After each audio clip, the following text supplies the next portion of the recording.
This episode is one of a series in which we investigate the manifold ways in which people in the Middle East have attempted to control and utilize water over the course of history. My name is Dr. Ed Hayes, and I work as part of a team of researchers on the project Source of Life, Water Management in the Premodern Middle East at Radboud University in the Netherlands. Today we're talking about Mesopotamia, the land between and around the two great rivers of Iraq, the Tigris and the Euphrates. To tackle this topic properly, we are going back in time to the earliest development of agriculture in this region, starting from the early Holocene around 12,000 years ago. We're going to discover why something called a crevasse splay was so crucial to the early development of agriculture, and we're going to find out which river is better, the Tigris or the Euphrates. We will then follow the course of history until the Islamic period and even up till the present day. I am joined by Dr. Jaafar Al-Jotheri, Assistant Professor in the Department of Archaeology and Vice Dean of the Faculty of Archaeology at the University of Al-Qadisiyah in Iraq. It's great to have you here, Dr. Al-Jotheri. Welcome to the show. Thank you very much for this introduction. It's an honor and a pleasure to be interviewed by you. So I'm happy and ready.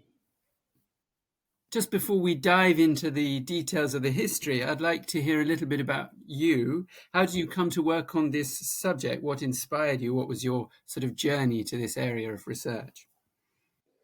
I was born in 1977 in a village or a farm in Babylon, which is in the middle of southern Mesopotamia. My mom told me that she gave birth while she was harvesting wheat and barley in the field. I'm one of 12, so a big family. Why I'm one of 12? Because, farmers need laborers. So I, let's say, grown up and raised up in a farm on the Levees of Euphrates, within the palm tree gardens. And, my dad actually always, cultivating and harvesting or growing wheat, barley, other crops. Yes, we have school, but our main job is farmer. I did my primary and secondary school at the village, and then I went to city to study geology in Mosul University, and then did undergraduate in geology and then master in geology as well. And then I went to the UK to study my PhD in archaeology, where I had three supervisors. The main was Tony Wilkinson, the great Tony Wilkinson, I say. And then he's, of course, archaeologist. And then Mark Allen, he's a geologist. And then when Tony Wilkinson died, actually, Graham Phillip took over. So let's say I'm half geologist, half archaeologist, and 100% farmer. Yeah. You're one of 12. Where do you fall in the family? Are you Well, third. I'm the third. The third oldest. Yeah, the third. Okay. Yeah, and what was fun. We are lucky. All of us actually became nearly PhDs. Okay. One, I'm in archaeology, the other in agriculture, the other in geography, and one in fine art, and the other one actually is just accepted in master. So yeah, you see the story. So even if we have a farmer background, but of course we became more educated. Yeah. Yes, and you said that you grew up on the levees of Mesopotamia. So I guess we're going to start talking now about the structure of the environment.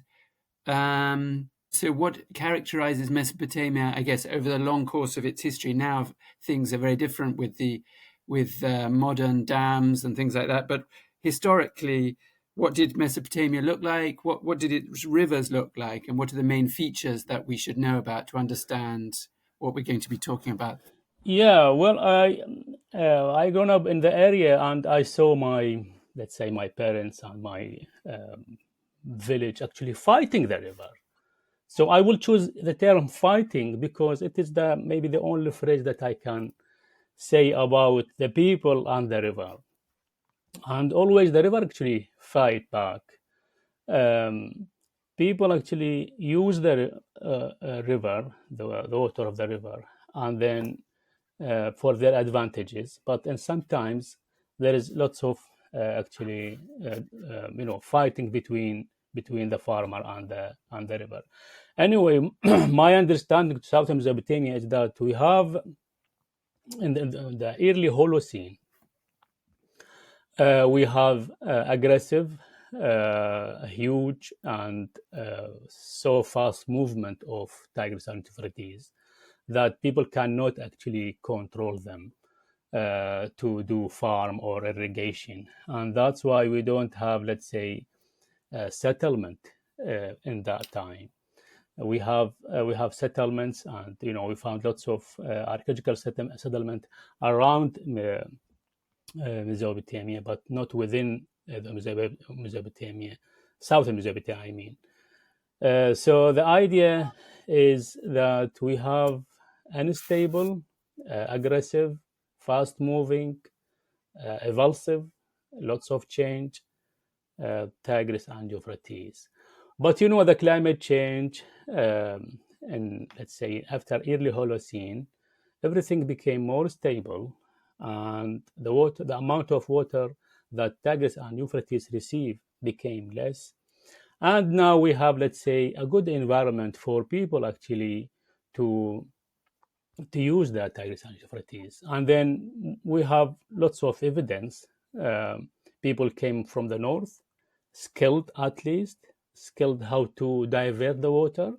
And then when they became living in southern Mesopotamia, they were able to use Tigris and Euphrates.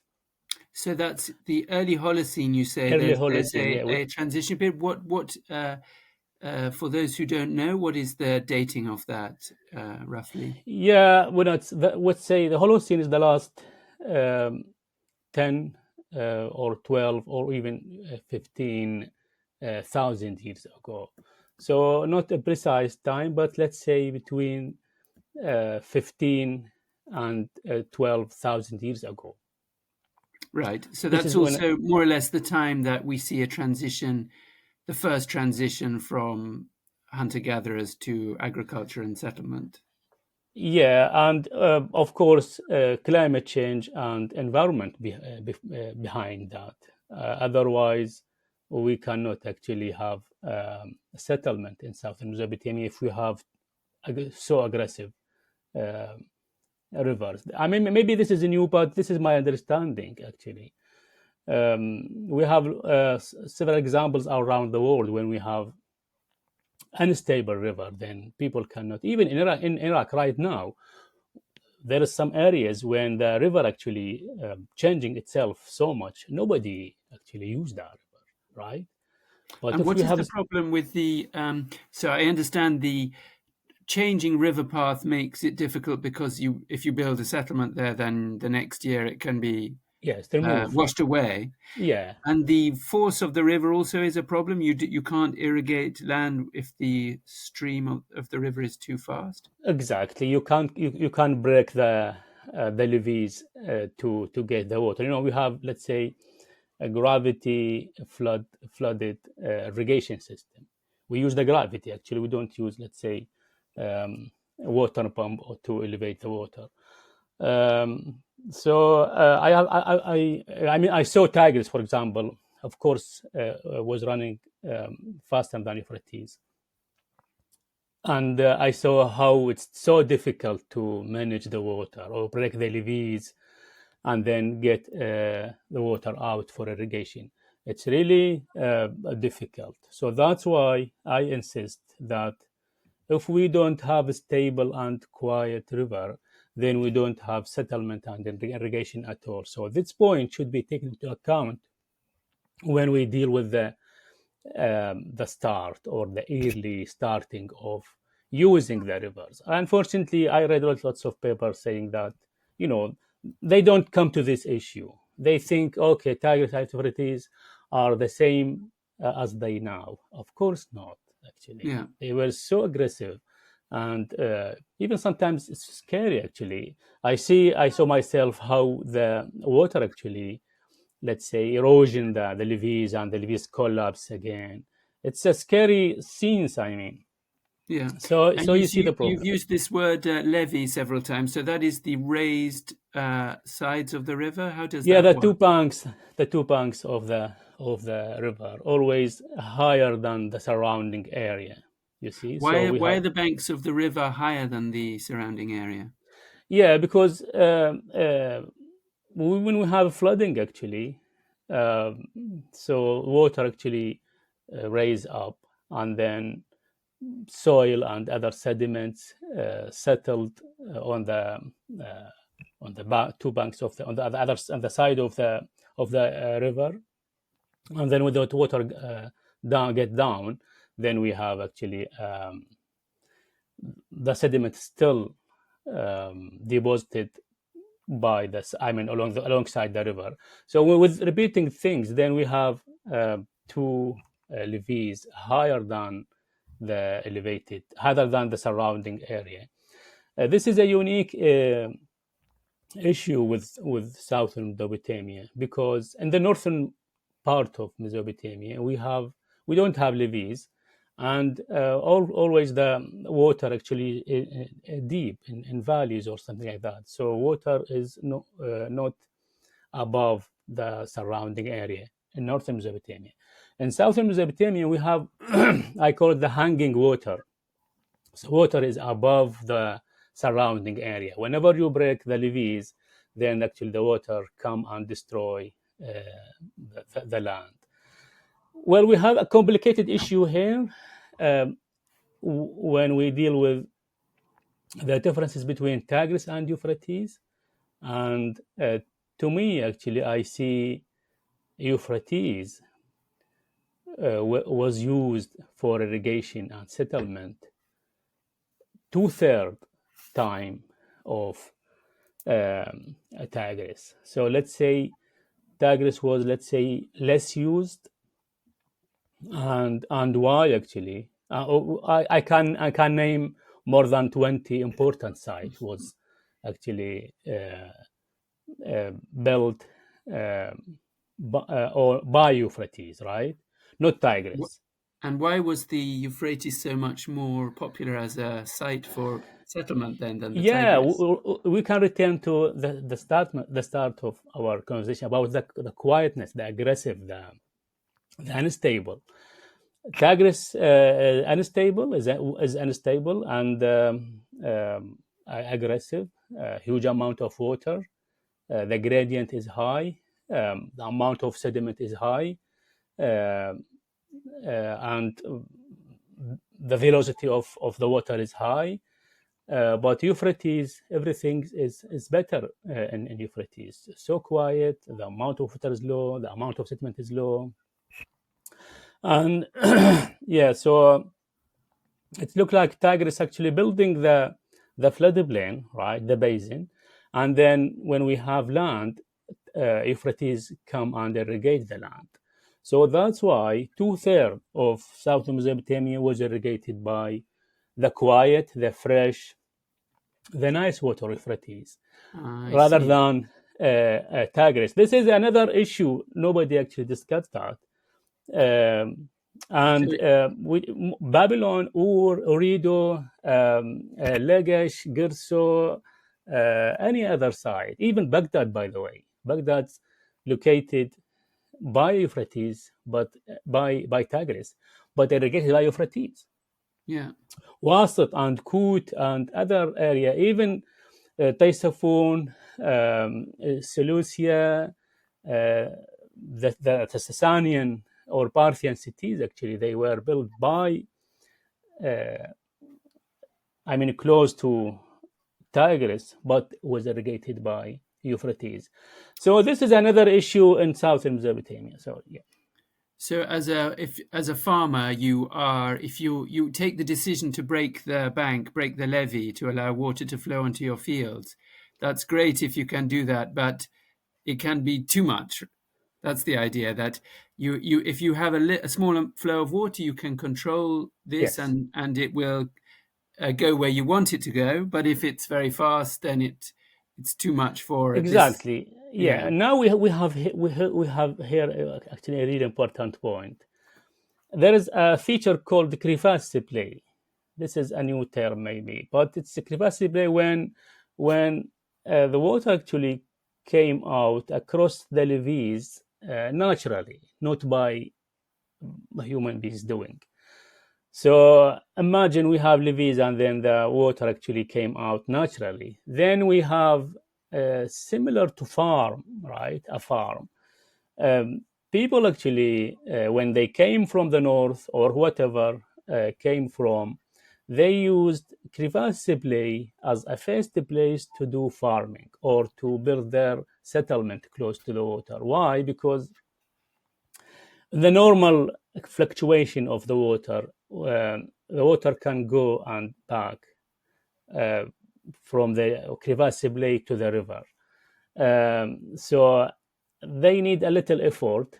I mean, the people or the people who live close to these rivers need, let's say, a little effort to control or to manage um, the crevasse play and then make farm.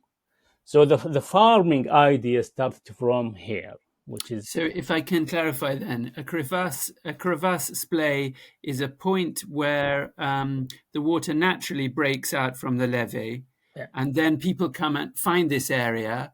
They yeah, see that it naturally irrigates a little area of the floodplain beneath the river, yeah. and then they can use that. But they guide it. You're saying that they guide it. They begin to Yeah, understand. they start to manage the water actually because Yeah. they were able to block the opening Okay. or the mouth of this crevasse play and then managed the water And so this uh, is the earliest phase. Then you're saying, of yeah. is this happen? This happened sort of 10,000 years ago. Exactly. When people Yeah. have no skills, have no city, have no idea to how to control the southern Mesopotamia. Just we need two or one household to do this. So it's so easy job. If you have domesticated animals, then you can actually control the crevasse play and then use your skills to farm or to control this area. So you see the early starting of farming in southern Mesopotamia. I think this is the first point, right? Yeah. Rather than people came with a skill and then dig and then do farm. It's not that easy, by the way. Yeah. Yeah.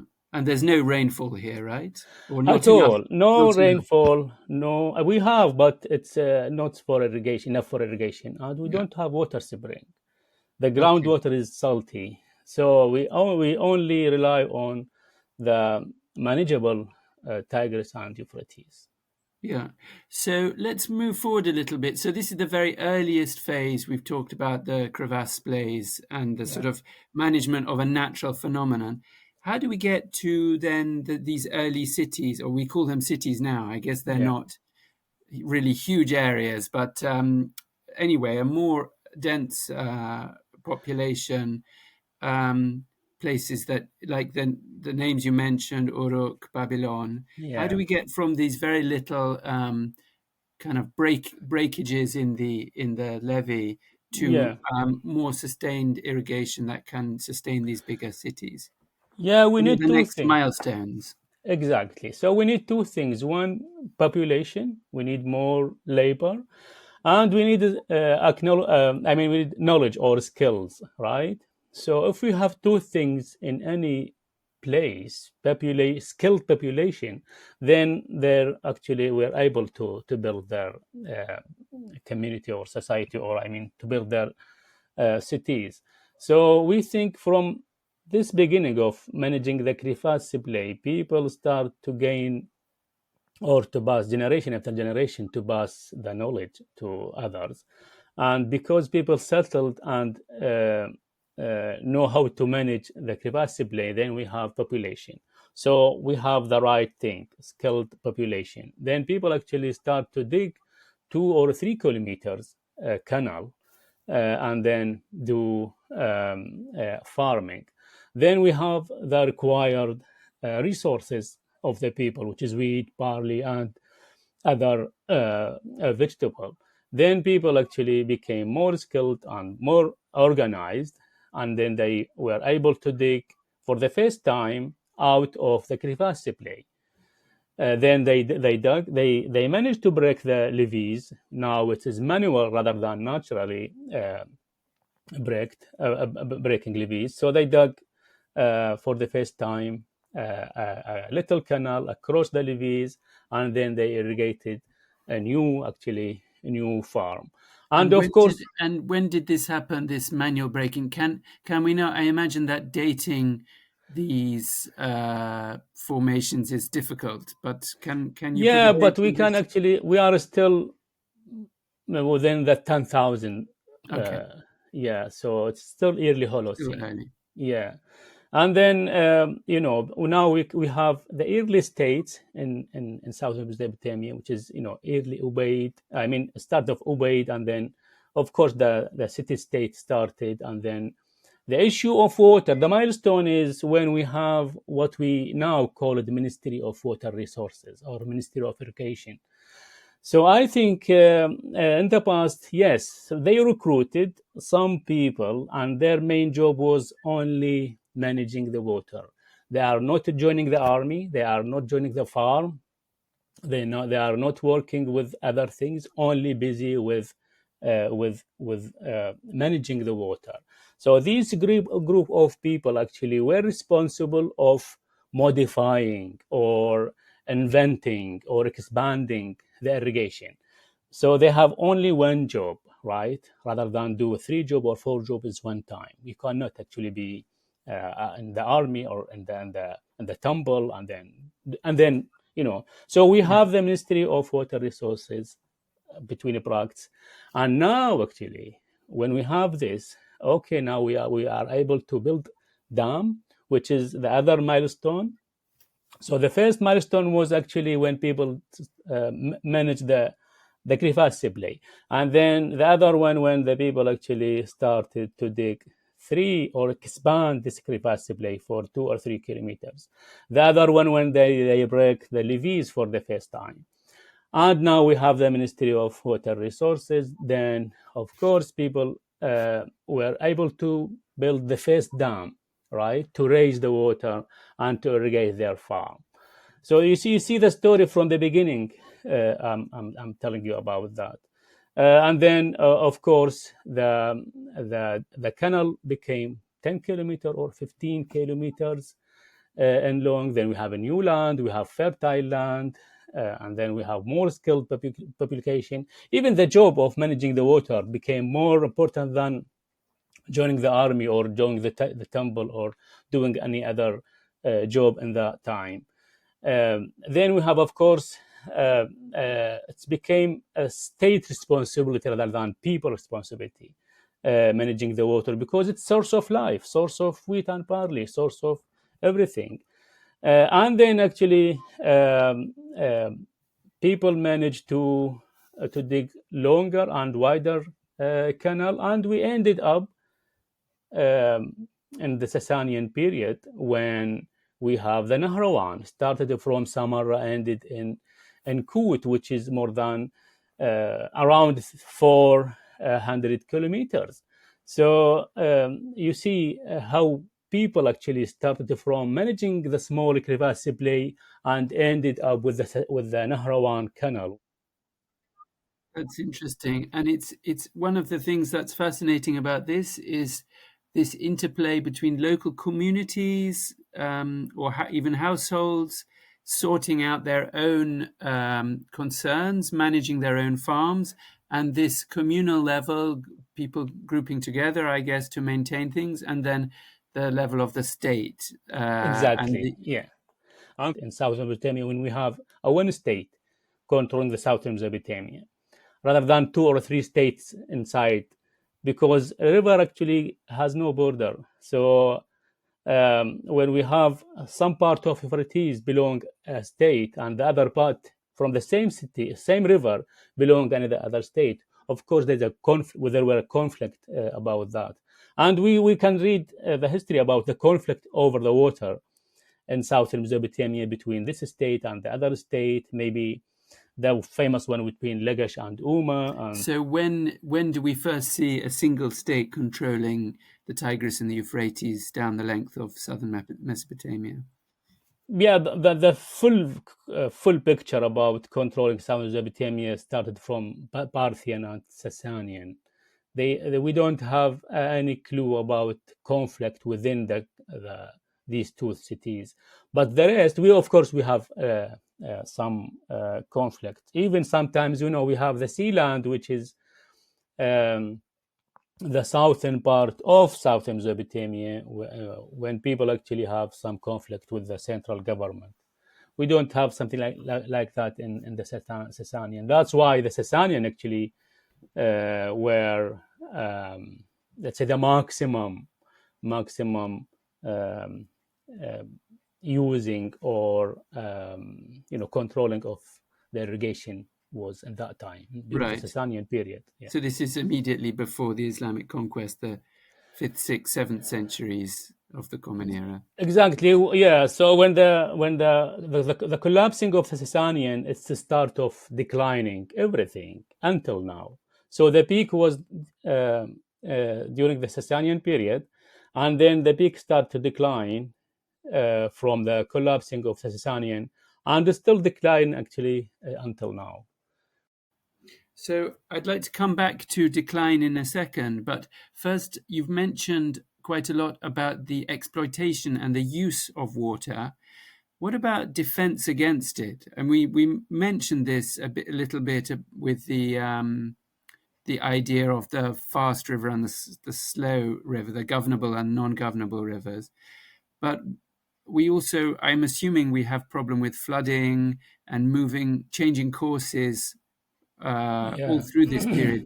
So did they find ways of dealing with the river? How did people deal with the potential dangers of living close to these rivers?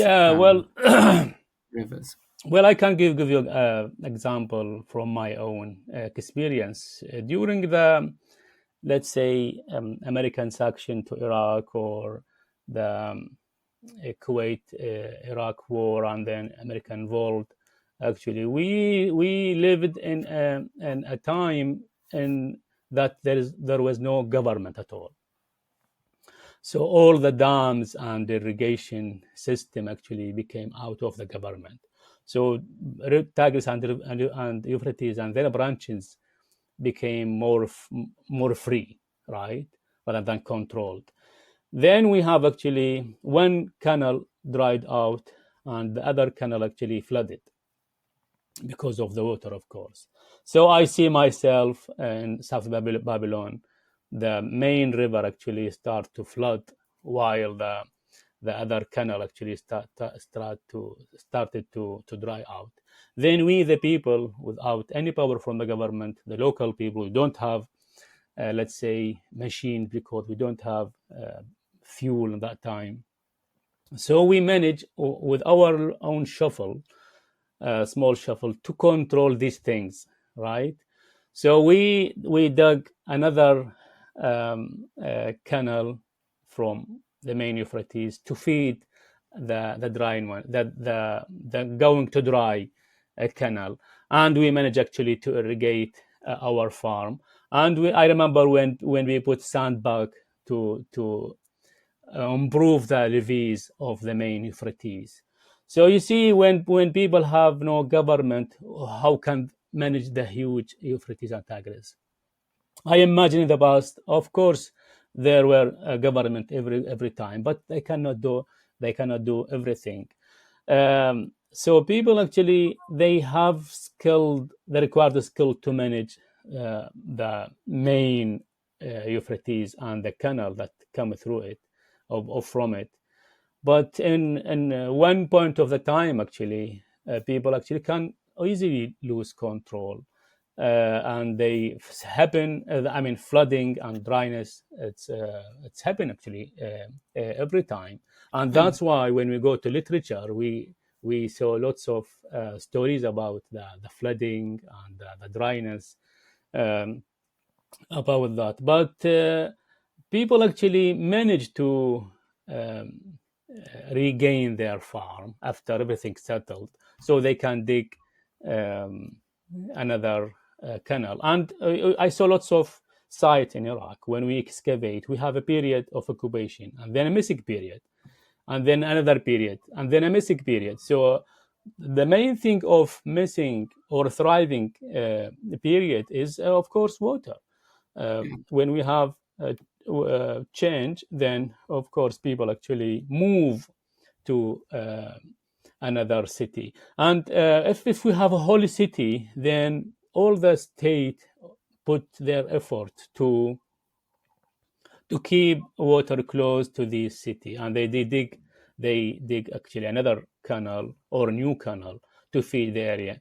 The best example of that is Uruk. Actually, Uruk was lived for more than 8,000 years, right? With no any cutting or any absence, right? So how can we live in one city for this continuous 1,000 years?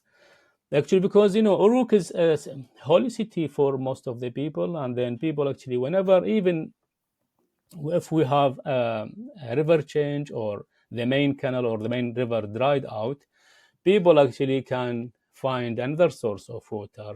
They can dig a canal from the new river and then feed Uruk. This happened with holy cities, Nippur, Uruk, Ur, Babylon. So people actually don't give up and leave the big city. They fight. Again, this term actually is, I can use it again, fight. So they fight to river to bring him back sometimes, or to push him away, push the river away. So Uruk is the city related to the Epic of Gilgamesh? Is that correct? Yeah, of It's course. just Before that, and Uruk was, even from, let's say, early. I mean, after Ubaid until the Islamic period, so 8,000 years okay. of occupation Yeah. there. So all the civilization in Iraq actually, Uruk was there, and I can see, I published paper about that, and I can see, I can show you the irrigation network around Uruk, and how people, even actually, to me, they used Tigris water to irrigate Uruk, even if it's far away from Tigris. So you see the story, when they have a precious or really holy city, they fight and then irrigate it. Of course, they will give up if for small cities, small towns, they just leave it and then back again when the. So then, my point is, the main player in southern Mesopotamia was a river. Whenever they change their course, of course, people follow them to build their cities. Just to summarize, it sounds like if there is danger from the moving course of the river, flooding and these kind of things, and the fact that one branch of the river will silt up and the river will find a new course, then there are two responses. One is to run away, and the other is to fight to keep your position. And it sounds like this decision is in some ways practical, but also cultural. That you have, or I guess a city has a cultural or a religious value, but also maybe it's just a larger number of people who are willing to fight. So that Yeah, religion. Well, in South Mesopotamia, we were and slash are producing religions. We're still producing religions. Yeah, we are good at that. So we produce the three main religions, and we have, and of course, hundreds of small religions. So religions, maybe I can say 50% behind anything, any achievement in Southern Mesopotamia. Unity, states, um, even skills or anything. Um, so it's look like when the modern people actually we're looking for finding gold, right? And they found other minerals, right? So the main aim is finding gold, but accidentally they found the rest of the minerals, right? So the main aim was religion in southern Mesopotamia, and accidentally they found the state. They invented lots of things. So religion is a guiding or something that can actually develop the southern Mesopotamia. So I will give you another example, the modern example. We have Najaf and Karbala, right?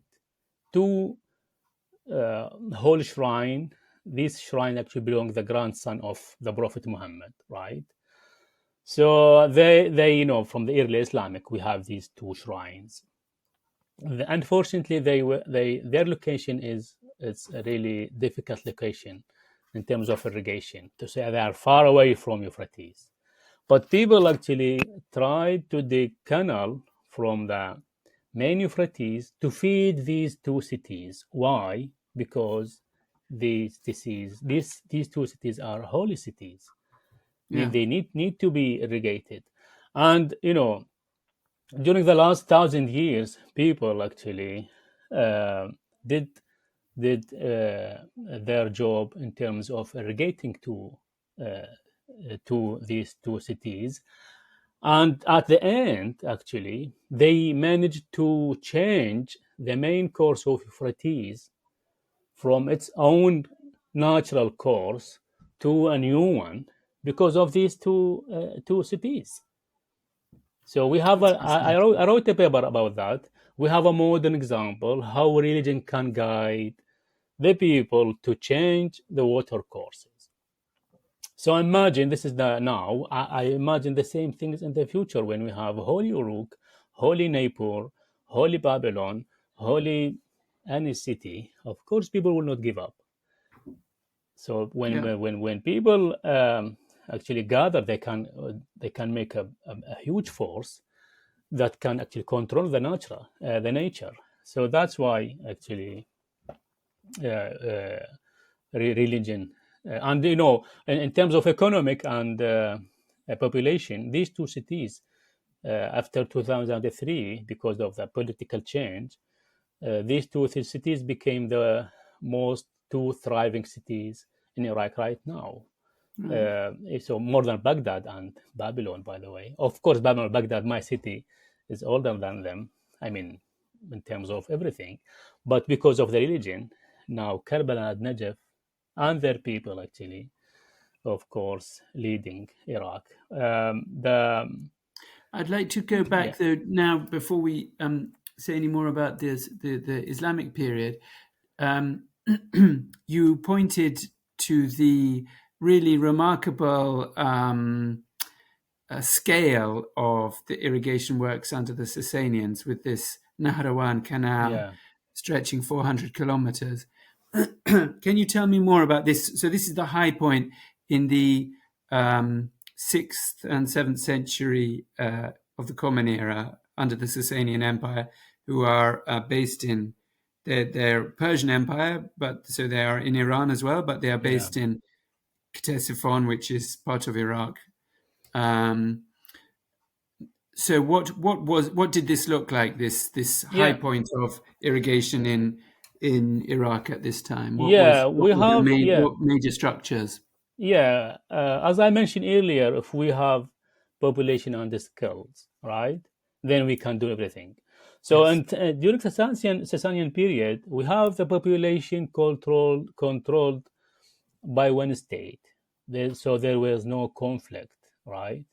This is the important thing. And then they gained actually during the time the required skills. Then, of course, we have the two main conditions to construct the irrigation and, of course, to control Tigris and Euphrates. And they did.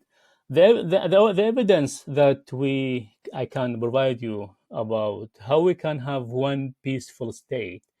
You see, the Sasanian settlements in southern Mesopotamia, actually, they are the most. We have hundred and thousands of Sasanian settlements, and this settlement has no city wall, right? For example, each city, I can name you 20 cities of the old, pre-Sasanian.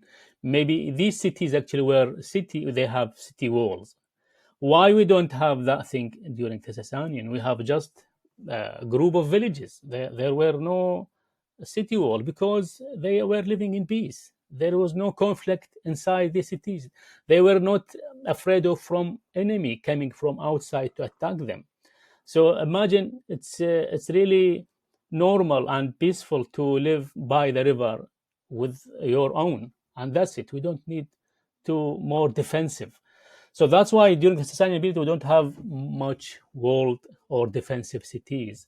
So people live in one state peacefully. There was no conflict, and that's why they thrived. I mean, in terms of population, and there's no boundaries between states or districts.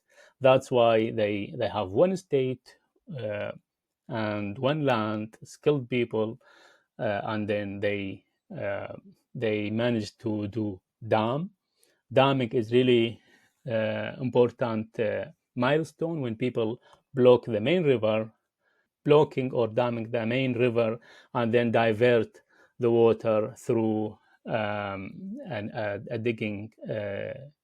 digging canal. So that's And why, what kind of structures were used to dam the rivers? Because now we're talking about quite large scale. This is not just a small village operation. This yeah, is quite a large scale diversion in the course of the water. So, what kind of technological yeah, um, processes is this? Just getting a lot of rocks and yeah, uh, exactly. Rocks. mud, Yeah, or they is it more than that? yeah. Well, in the south we don't have rocks, so we used reeds, right? Okay. Bunch of reeds, good wrapped up together, and I can send you a picture about that. And we used actually when we lost the government in a government in 1990s during the American sanction. So we used reeds actually and sandbag to control the river. So in southern Mesopotamia they used reeds, which is really active, let's say, material to dam the river. And then of course the the trees, I mean the palm trees, and even oak and another trees can be brought from Levant, Syria, and Lebanon through Tigris River, and we have evidence about that when during the Ottoman period they brought lots of wood from Syria and Lebanon to Babylon to dam another river.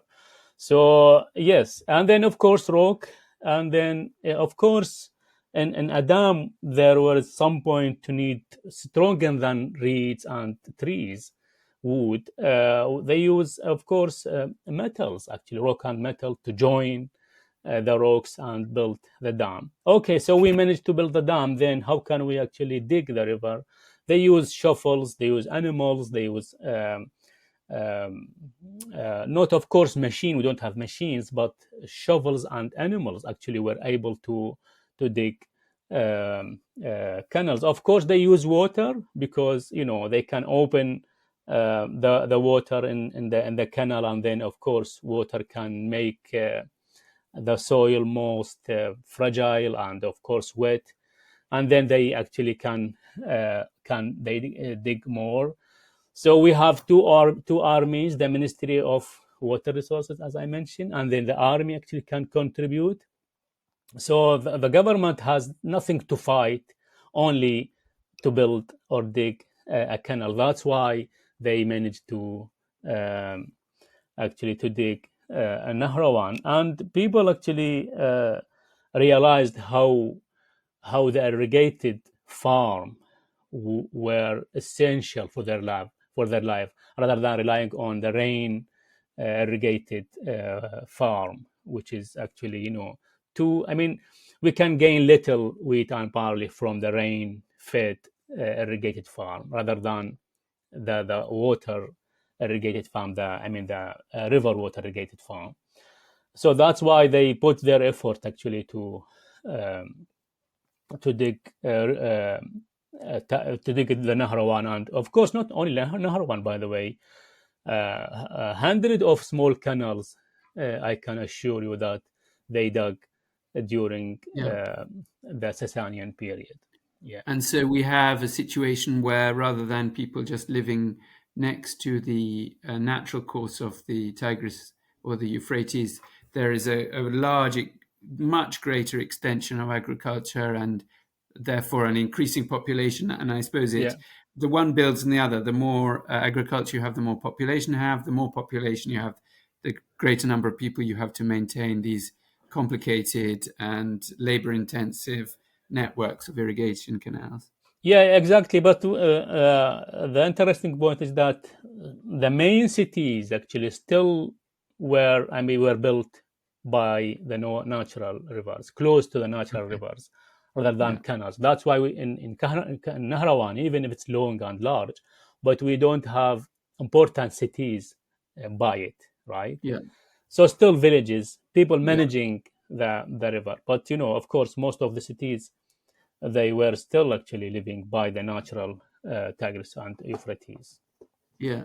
Well, I guess there are things in cities other than agriculture that you need water for. That there are industries, there's drinking water. Yeah. And do we see this in your work? Have you what other kind of facilities in these ancient cities do we see in the agricultural record? Well, if I understand your question well, actually, water sometimes is part of the religion rather than just drink and irrigation. Yeah. And for example, I can give you, we have Islam, and there are some sectors in Islam. One of them actually saying that even Tigris and Euphrates was a wedding gift for the granddaughter of Muhammad. So you see how can people actually interpret the existing of water. And we have another religion, not Islam, another religion where they mainly things in their religion is water rather than any other things. And then there sometimes they do practice and worship inside the water and so on. So the other part of using water, river water, was religion, actually. And of course, people need water for sometimes gardening. Gardening for leisure thing rather than irrigation, or of defenses, of course. When people have, let's say, a precious city, then they dig a trench and they fed that trench with water. And we have, I wrote about that one as a paper about that one, where Khandaq Shabur was a Shabur trench, which is a long trench dug in the western part of southern Mesopotamia, between the western desert and the floodplain. It's similar to the Nahrawan things. Nahrawan actually was dug in the eastern part of southern Mesopotamia, but Khandaq Shabur was dug in the western part of southern Mesopotamia. But the main thing for Khandaq Shabur was a defensive purposes, to prevent the nomadic people, the Arab, come and invade the villagers or the farmer in the southern Mesopotamia. So that one actually was a trench in a dry land, actually dug, but in some places they were managed to feed it with water to make it more complex, actually, to be to work. As a defensive things. So water cannot be used only for irrigation and drinking. The water can be used for religious things and defensive things. Yeah, and I believe that also cutting the canals has been used as an attack strategy. Oh, yeah. Yeah. We have lots of examples about why. Because it's hanging water above the land. That's why when you break the water, only water can come and flood the cities.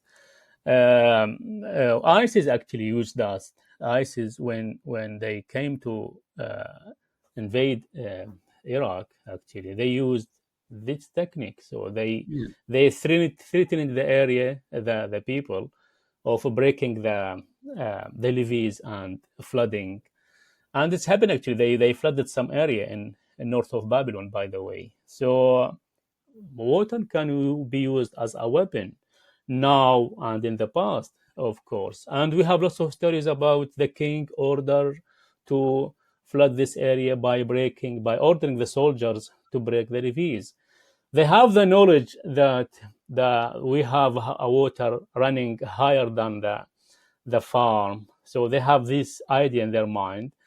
So we can use this phenomenon or advantage or criteria to flood the cities rather than irrigating that. And of course, we know Baghdad flooded several times during the early Islamic or even Sasanian, because of Tigris actually running higher than the surrounding area. So whenever we have flood, Baghdad actually flood. By the way, there was no flooding in Euphrates, right? Only Tigris, bringing the bad news. So that's why, I mean, I can talk 12 hours about the differences between Tigris and Euphrates and why people actually in the Islamic text, right, and the Arabic text, they mention 10 nice things about Euphrates, and 20 bad things about Tigris, right?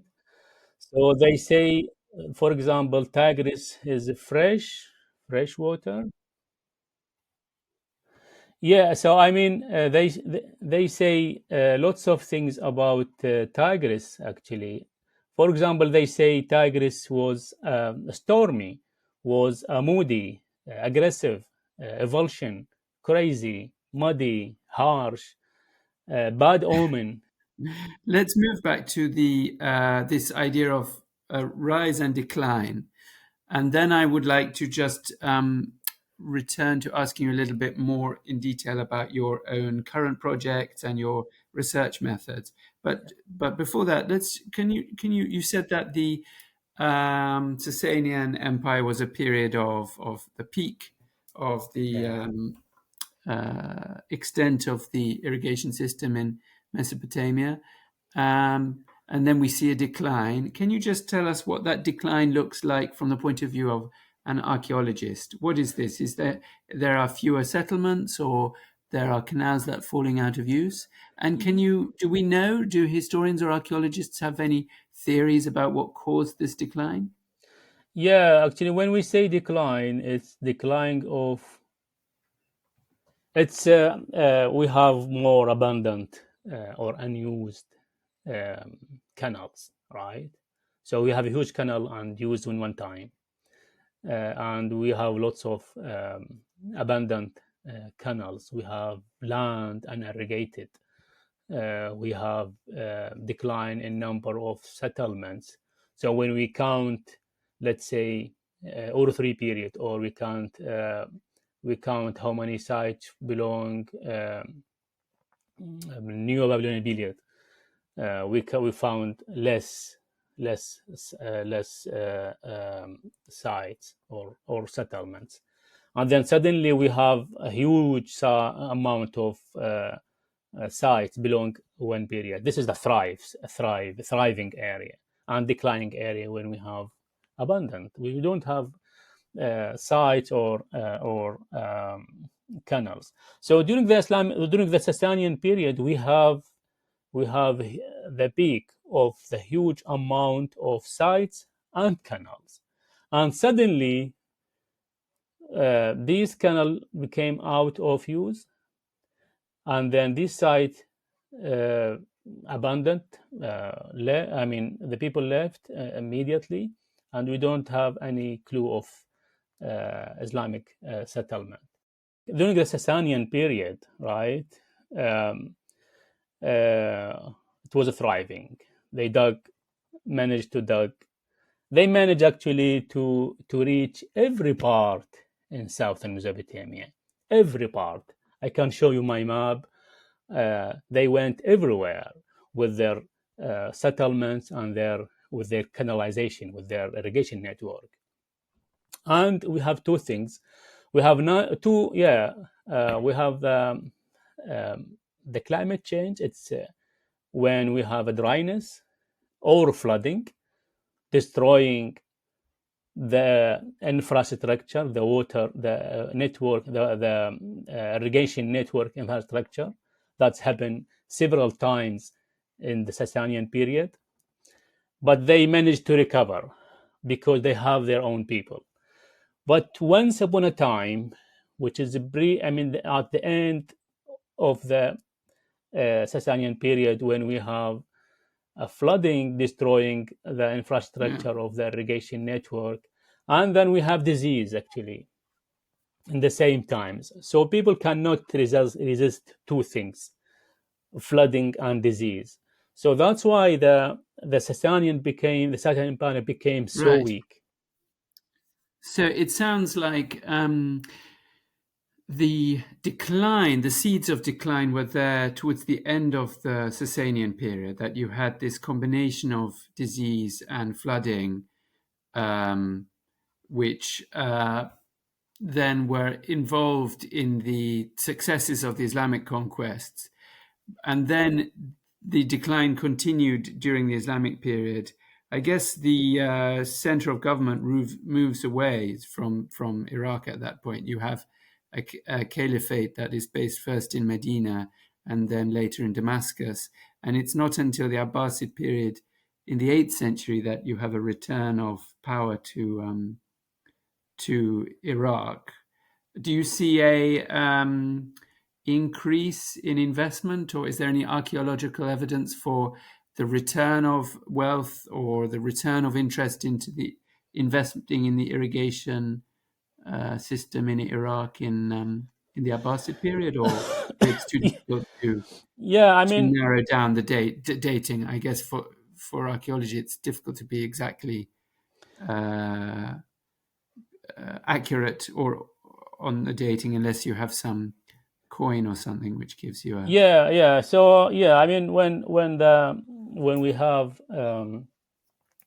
when the Sasanian Empire collapsed, of course, we have, let's say, unstable irrigation system. Everything actually, it's like an earthquake and then Iraq is so difficult to be managed, and that's why we have another, let's say, capital of the Islamic Empire in Medina or in Damascus. So, what are you working on? What are you working on now? Are there some particular exciting things that you're motivated to find out? What are the big questions that are still unanswered in this field? And maybe two things. One, most of the Western archaeologists, they saying that salinity, the salt water or the salt soil, salinity behind declining civilizations. This is a myth, actually. To me, as a farmer, as a person who knows very well the land and the water of South Mesopotamia, I don't believe salinity is a main cause or a problem of declining any city in southern Iraq. Okay. So when you look at soil samples that you've taken on archaeological digs, you don't see layers of salt that stop. Salt, yes, there is a salt. There is a salinity in Iraq, but it's not an issue, not a big issue, not a big deal. So people actually, okay, we have the Sumerian Empire or the Babylonian Empire was destroyed because of the salinity. Oh, it's unbelievable things. Please don't say that. So this is that I'm now actually dealing within maybe the next 2 or 3 years, dealing with a project to convince the Western archaeologists that no, Salinity wasn't the problem. Flooding and disease, maybe, rather than salinity. And the other thing is that we have a series of water spring, freshwater spring, between the floodplain and the desert. In the western Iraq, more than 200 active freshwater spring. And these water springs actually has its own impact on the southern Mesopotamia. Because why? Because we have let's say a slope here from the western desert here and the southern Mesopotamia, right? And then within these two things, we have in the middle, we have 200 freshwater spring, and naturally actually flowing and running. And these water springs must be used by the people even before the idea of crevasse play. Okay. Yeah, so I'm dealing with complicated things, but I think it will change the stereotype of. So your hypothesis is that there must be some settlement around these early settlement around these springs, because water spring is manageable compared with the aggressive Tigris and Euphrates, right? Yeah. So it's a complicated story, but I'm working on it with Australian professor and of course some professor from Durham University. Yeah. Sounds wonderful. We look forward to hearing the results about that. Just before we finish, I'd like to ask a more general question. And in a way, you've been talking about modern issues throughout this conversation. So I'd just like to maybe focus more specific on the contemporary modern end of things. What kind of lessons do you think we can learn from historical research? What can we learn about sustainability and about water management for now? Is there something that we can draw from these ancient examples? Exactly. Yeah. So to me, actually, if we fully understand the past, right, without any bias or fear or favor, we will actually use the past. We can use the past to enhance our modern life. And I can see some continuity. Nothing changed to me as a geologist, archaeologist. I can see nothing change. Even it's just repeating things. The ISIS came and destroyed part of Iraq with a religious mentality, supported by the West, maybe. It's similar when the Byzantines recruited the nomadic people and attacked the Sasanian. And then if we go to the past and then the past, you see, when we lost the government in 1990s, the people actually start for their own.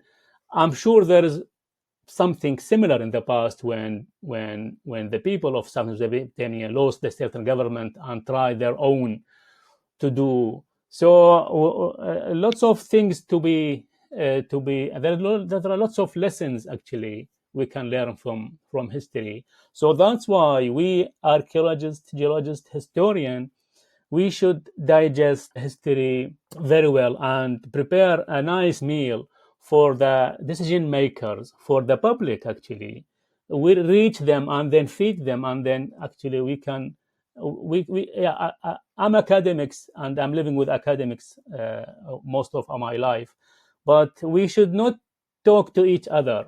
When I write a paper, it's look like I'm writing to my colleagues. I should write for the public. I should write for the prime minister and the ministerial board. Yeah. I should write for the MPs. So what do you think now are the greatest issues or challenges for water in Iraq? What are the messages that you feel that the public and politicians? Yeah, unfortunately, my generation, they may see the historic Tigris and Euphrates are drying. After maybe 15,000 years, all the Holocene, Tigris and Euphrates was thriving and running and destroying things. But now I can see Tigris and Euphrates themselves dying. It's really crying things and really annoying things, yeah, to me and to my, of course, to the Iraqi people. Why? Because of politics and of course climate change. We have Turkey, building dams and cutting and preventing water to come to Iraq, and contributed so much to dryness of southern Iraq. And we have, the climate change, of course, and we have mismanagement of water. We have unfunctioning government in Iraq that doesn't deal with water management as the Sasanian people do, actually. So we have climate change, politics, and unfunctioning Iraqi government. These three things will contribute so much to drying, killing Tigris and Euphrates. Absolutely, yeah. Well, these are really important things to think about, and things that really, I guess, from your what you've been saying throughout this episode, this picture where you see small communities managing their water resources and then interlinking with a larger state, a greater state authority that has a sort of management role. There needs to be some way of restoring both that local level of really working with, rather than with the resources, rather than necessarily against them, and also, as you say, this political and now not just state but interstate, international cooperation to really restore this amazing resource. Yeah. Euphrates and Tigris, they are not Iraqi only. They are human. The humanity, or the I think all the human beings in the world are feeling in one way or other. They are their rivers. So it's the source of life. The civilization started from there. The world is is owing Tigris and Euphrates much, and we should do something. Absolutely. To me, actually, I'm doing at least research. This is the only thing that I can do. And the most important thing is how to reach the community in Iraq. Well, I think you made an important point that, what can we do? Well, one of the things we can do is research, because I guess the first point is understanding, right? If we can understand the problems. Yes. And I'd just like to say very much thank you for your research then, and thank you for talking to us. It's been a really enlightening session. Thank you very much. That's all from us today. Thank you for listening.